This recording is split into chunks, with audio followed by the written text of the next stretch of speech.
Happy day, students.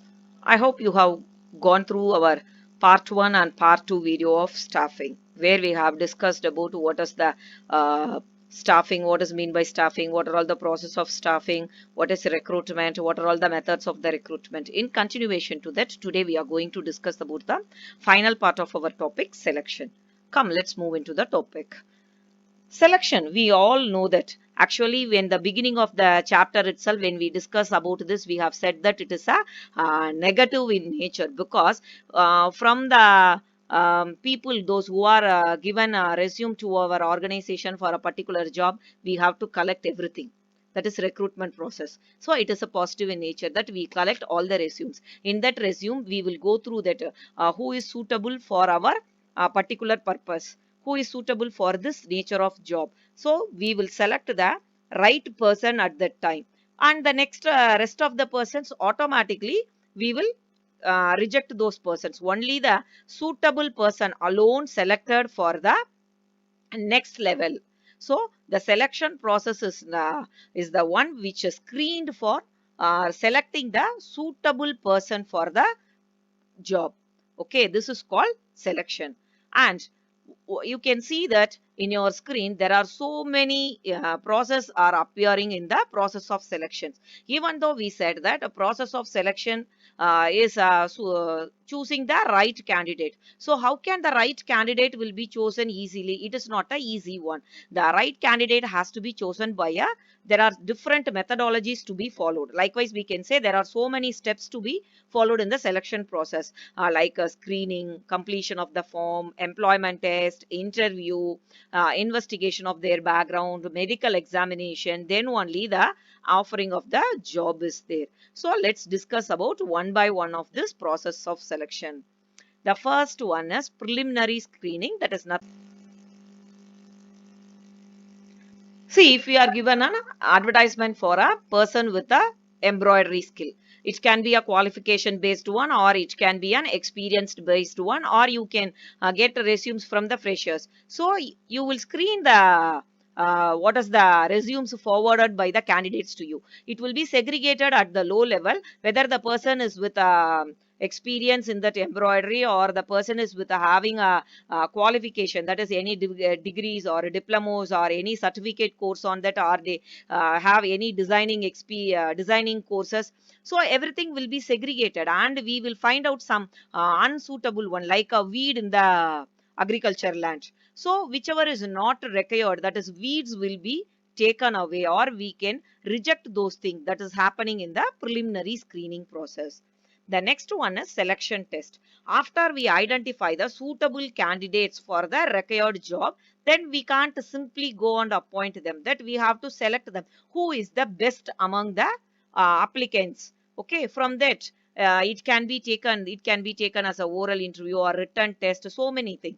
Now we will look into the what is the types of the written test. There are many tests like proficiency test, aptitude test, intelligence test, personality test. So many tests can be done for the employees. The first one we can talk about proficiency test. Proficiency test is nothing but whether the person is good, proficient in their particular job, whether the candidate is suitable for that particular job, can be screened there. The second one is aptitude test. Aptitude means nothing but it is a potential test, whether the individual potential for learning a new skill or working in a new person's capacity to develop a new skill, how they are good with that. So it will indicate the person's future success score.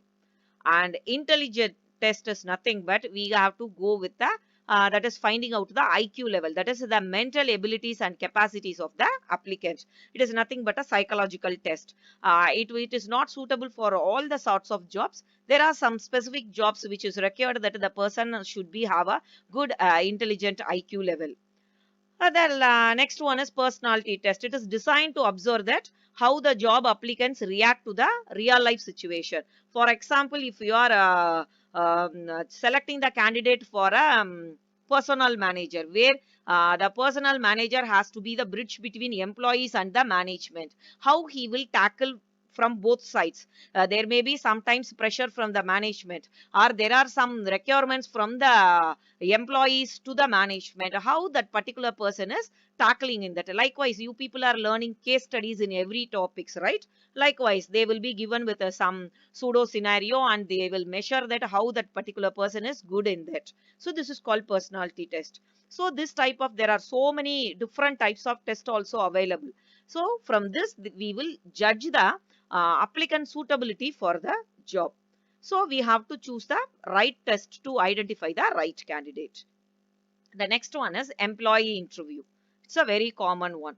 Face-to-face discussion between the employer and the candidate, those who are applied for that. They will ask some job related queries, or they will talk about the previous experience, or if they are very new to the job, they will ask them how they will, what is their strength, weakness, everything will be communication. Everything will be judged only in the employee interview. Next one is reference checking. Reference checking is not common with all the one. Here the reference checking can be in a different pattern. That is, they will check into the family background, the past experience of the persons, or what is their educational, how they are, where they got educated, what is their personal reputation. There are certain job which required the police record, that is, they are a very clean hand person. So they have to, generally in many companies they will ask that along with your resume you have to give two persons phone number and address. They reside in your same city, some notable persons, that particular, if the management of the company calls that particular persons, then they have to give a good certificate, they have to give a good conduct for this fellow. So this type, where we move with a more amount of money, like some financial institution, that is a where they have some chit funds, all these things will require these much clean certificate for their employee. Okay, that is called here reference checking. The next one is medical checkup. So those who cleared with the employment test, interview, so many things, they will go for a medical examination. This is very common in the case of a overseas job. All the overseas job has to be end up additional with the medical checkup, that they have to be give the proper medical checkup. This particular person is healthy, they are physically capability to make the job requirement. Even in the in type job, what in the army, even though they are going with a somewhat writing, police personals, even IPS, we have a written exam, along with some, we have some physical capabilities to meet the job requirement. Height, what will be when we breathe in, what is the chest breath, and when we breathe out, what will be, what is the decreasing level, how long we can hold the breath. There are so many tests. Okay, so whether this particular person, that is for a particular job, whether it is required or not, the person is having any communicable disease or not. See, if nowadays in the COVID-19 situation, what is happening, when we are moving into that, everywhere, wherever we are going, we will be checked by the gun, a temperature checking gun. Everywhere they will keep it on our kept on our forehead, and they will read the temperature. If the temperature is normal only, then they will allow us. Likewise, there are certain medical checkups followed. If the person is who on keep on have to look into something very curiously, he has to work somewhat designing one, then his eyesight should be very clear, right? There are some requirement is there for every job. So the candidate should attach with the proper medical certificate for them. Then when this particular, all the above said is good, then finally the applicant is given with the job offer. Job offer is nothing but giving the appointment letter to that. So in that appointment letter, it will discuss about the date of joining, terms and conditions of the employment, what is the nature of the job, what is the pay scale, and everything will be informed in the job offer. Even they will say how long they have to work as a probation, when they will move as a permanent employees, everything will be listed in the job offer. Okay. And the next one is contract of employment. After once we accept that job letter, then the candidate have to, we have to submit. If you are selected me as a teacher in your organization, in your institution, after you select me, then it is immediately I have to hand over all my certificate which is required for my profession. I have to say that I am professionally qualified. Till now, I haven't shown any of my original certificate anywhere. Only the copy of certificates will be attached, and somewhere no copies also, only with the resume. Resume say where I have studied what and what percentage I have scored when I have completed my degree, right? My resume will say I have completed my MBA at this university in this year and I have this much of percentage, right? So likewise, some basic details will be available. Once I got the offer letter, then I have to submit everything. Then you will verify that whether I have really done that or not. So this will be checked. It is very important for many of the job. Even if you go for a government job, they will say certificate verification. That is nothing but whether the candidate is given the suitable certificate and it is a original one, a valid one. Everything will be checked there. That if it is violated, then the disciplinary action will be taken. After selection, this is the important one, training and development. In the beginning, in the staffing, we have started with recruitment, right? We are collected so many applications. From that, we have suited that with a many different methodologies, we have gone for the recruitment purpose. After we gone for the recruitment, then we have gone for the selection to choosing the right candidate for the right job. After this, what should be done? It is nothing but training. Training is nothing but we have to give the employees a proper instruction and we have to give some overview about what is the nature of their job. And there is a interesting quote is given in your textbook. If you wish to plan for a year, sow seeds. If you wish to plan for 10 years, plant trees. If you wish to plan for a lifetime, develop people. If you train the people, they will have to be developed. In the many times we have seen that we have to train the people to accommodate in the situation. There we have to give them the training of what is the nature of the job. We have to give even for a those who are a permanent employee, yearly once we have to go for a training session called orientation. What is new in their profession, they have to know that. Okay, so even if it is required for a already working employee, think about a new persons. See, if you have selected a receptionist for your office, already you have a person who is in the reception.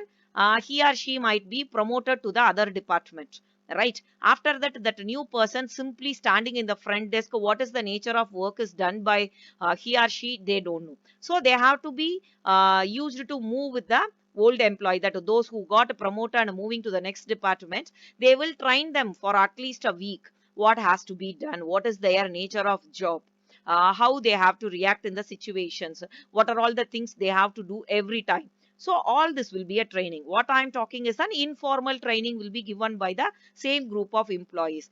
If it is a software concern, think about that. You are well versed in Java, but you have selected as a software coding engineer, but you have to work in Visual Basic. For example, I'm talking, you don't know about Visual Basic means what will happen. So where you will go and learn that, your company will train you in that particular module. In which platform you are going to work will be given training from your organization itself. So once the training is given, so you will be given technical knowledge related to your job. So it is nothing but teaching.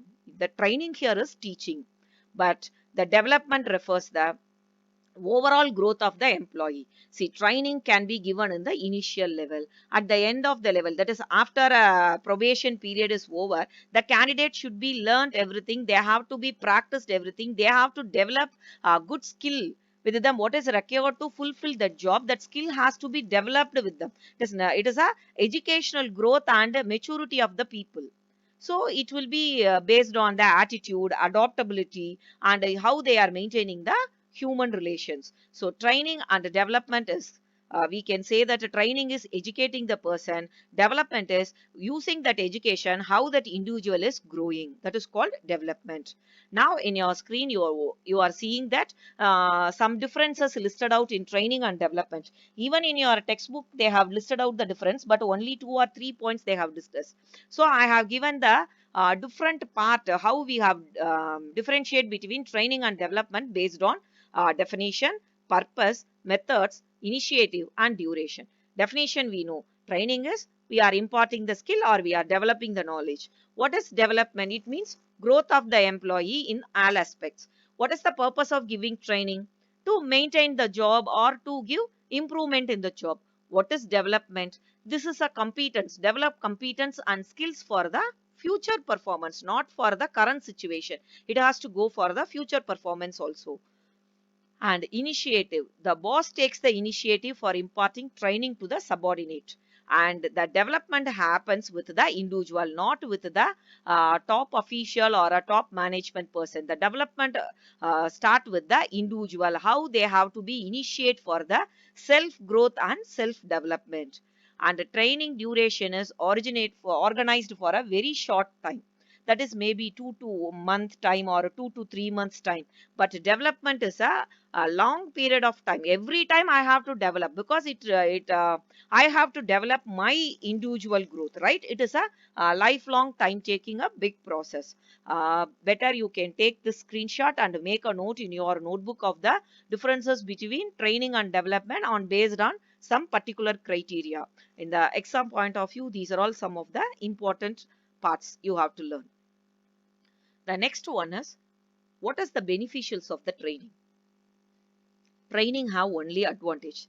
There is no disadvantage. Only one disadvantage we can say training is, it will occur some cost. There will be some spending of money in that, but in return to that spending, the company will get more.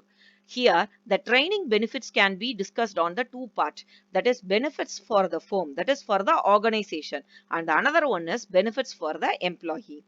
Benefits for the organization, what will happen? It will avoid wastage of time, it will increase the productivity, it equips the future managers, it will help to change into the fast changing environment. Already we know that we are in a dynamic environment of business, so we have to rapidly change with the changing environment, and it will decrease the supervision, and it will increase the standardization and safety of the operations. All these things are benefits for the firm.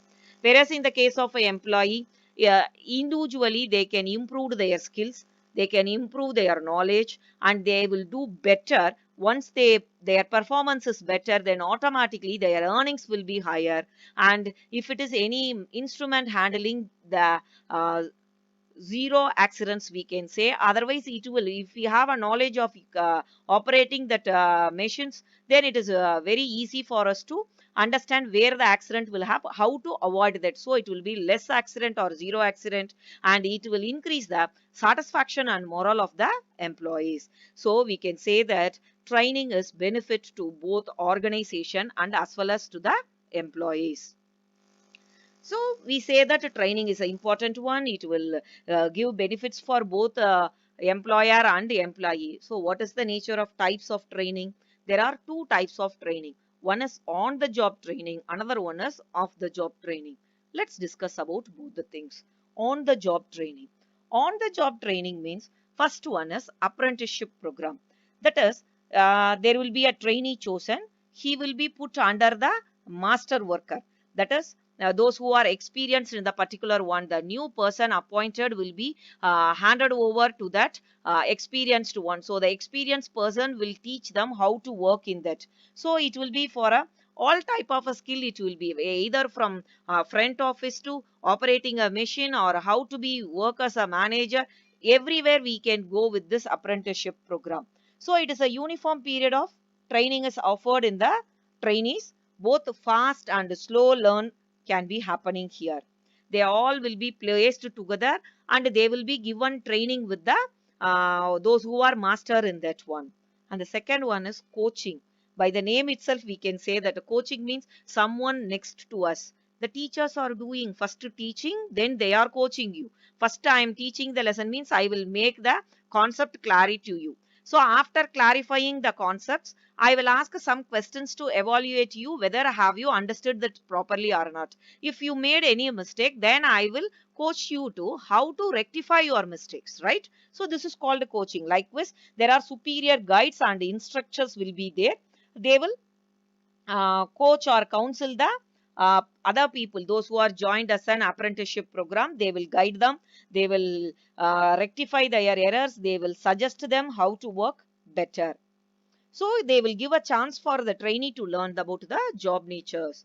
Internship training, it is generally happen in all educational institution, and in here the educational institutions cover both technical as well as the non-technical. Even an MBA student will go for an internship program. They will go for some real-time work experience in a company as a part of their curriculum.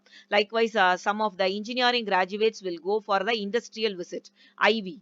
They will go for some industrial visit. They will undergo some sort of on-site training. So how they have to work in their one. So they will have some regular studies in a prescribed period. That is called internship training. The next one is job rotation. This job rotation training involves shifting trainee from one department to another department. The one job to another job. That is making one individual to know about all other job nature around their organization. So a single person can able to go with a different level of skill. This will be this job rotation allows trainees to interact with the other employees also. So how they will work in this department, what is the nature of the job in the other department, how both will be interlinked, what will be the futurist work for them. So they are all trained by this work. The organization find it is very easy and the time of promotions, because in the training period itself they have given the awareness about the different types of program. So from one department to they can promote to the other department easily in this job rotation. These are all the some of the uh, very keen training programs on the. Now we'll see about the off the job training. The first one is classroom lecturers or conference. Classroom lectures nothing but they will give some specific information, that is like some rules or procedures or some methods. They will use some audio visual aids to show how it will be. It's like a how our classroom, a formal classroom. This classroom lectures nothing but a formal classroom. It will look like a formal classroom. The next one is films. So they will provide the information in a very demonstratively. So they will do the demonstration and they will capture as a video and they will play that particular video and explain about that what is done. So it is used in conference discussing these films. It is a very effective method in few areas. The next one is case study that we have discussed just before. That is from the what is happening. This the idea, the knowledge will be taken from the actual experience of the organization, and they will attempt to describe and accurately as possible as the real problem and how to go with the. We can train. We can make the trainees to go with how they are going to solve that particular one. How they are analyzing that. What is their develop alternate solution. How they are dealing with the cases they have given. So from this we can choose that which is the best solution, and we can easily identify about the skill of that particular employee. The next one is computer modeling. It's computer modeling is nothing but a simulator. So instead of a real-time working experience in like you people all know about PlayStation, where you are driving, you simply move your joystick and you will feel that you are riding that vehicle. That is called a simulation. Without doing that, actually you are feeling this. Likewise, we can give some simulation type of machine operations. Nowadays, when we go learn for driving in many cities, there are so many simulation driving learners will be there. So they will be given and theoretical part of the driving will be given, and what is brake, accelerator, clutch, that ABCs will be demonstrated by using this simulations. So after undergoing 2 or 3 sessions in the simulator, it is easy for the person to sit on the vehicle to drive easy and effectively. This is called computer modeling. The next one is vestibule training. That is, the employees learn the jobs on the equipment, what they will be using. But training is conducted away from the actual work. We are saying that the particular employee is going to work on this particular machines. We can't give them all the ways we can't make them to stand in front of the machine all the day and demonstrate that how they will work. We can, instead of the practical working, we may give some theoretical lectures. This vestibule training is the actual work environment is created, like how we are doing the miniature project. Even though we don't know to run a windmill, we can make a miniature model of that and we can train, we can attach with a battery and we will run the windmill, how it will be work, right? In your secondary classes, that is class 6 to 10, when there is a science project, immediately we all go with a solar cell and we will go with a windmill, right? All this can be vestibule. We can work on hands there. right? This is called vestibular training. The next one is programmed instruction. This method incorporates a proposed acquisition of the specific skills. That is, the information is broken into meaningful units. So the employees, that a person, those who are in the training will understand that what is the specific skill they have to develop, what is the information they have to logically and sequentially they have to learn. So that is from simpler to complex, they have to learn in a progressive way. So the trainee goes through these simpler to complex by answering questions, filling some questionnaires, or answering some oral quizzes. All these will be done. This is called off the job. Students, with this we are winding up the chapter staffing. In this chapter, we have learned about what is staffing, why it has to be done, and we have learned about what is human resource management. We have learned in detail about what is recruitment and the types of recruitment, their advantages, their demerits, everything. And today we have learned about what is selection and the training and development followed by the selection. Go through these topics in your textbook thoroughly. As usual, prepare MCQ question for these two topics, last discussed topic of selection and training and development. Catch you in the next lesson. Thank you, children. Stay home, stay safe.